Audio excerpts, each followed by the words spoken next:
Hello guys, this is Artem from KeenTools. Today we're going to talk about the latest update to the KeenTools suite of plugins.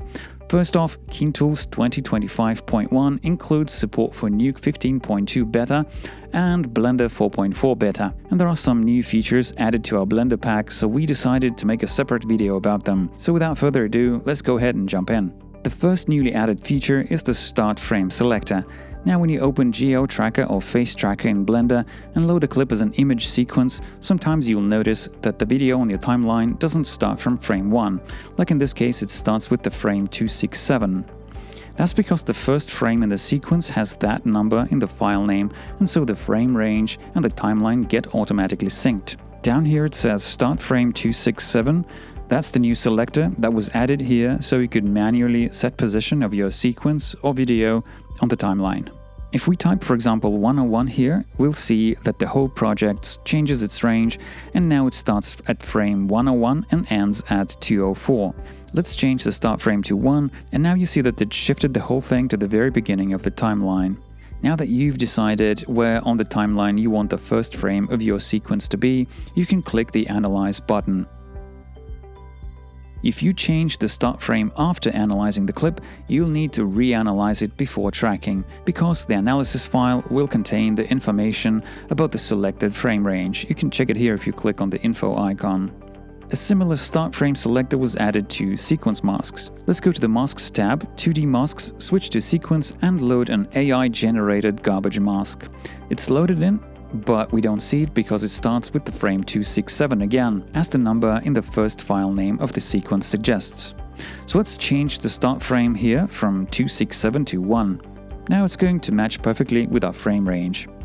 If we need to move the whole scene to frame 101, for example, we'll need to set 101 both here in the clip input and also here in the Masks tab. These two are going to match now, however, you'll need to reanalyze the clip like I said earlier, because the analysis file is going to stick to the previously selected frame range. So let's click Reanalyze, press OK, and then when it's done, we can move on to tracking. Now here's a scene with an existing camera track, so we already have some animation here.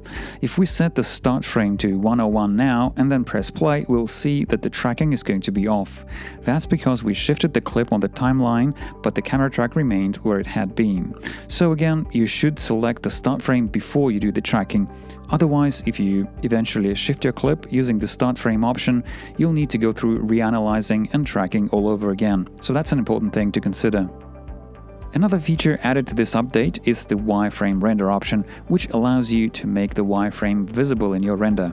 Apart from, the ability to render the wireframe itself, it can be useful, for example, for raw tracking preview or demos and dailies. So if you go to the Export tab, you'll find a new button here called Render Wireframe. Let's click on it. Up here you can choose the file format for the exported sequence, some shading options, and also whether or not you want to use the background in the rendered sequence.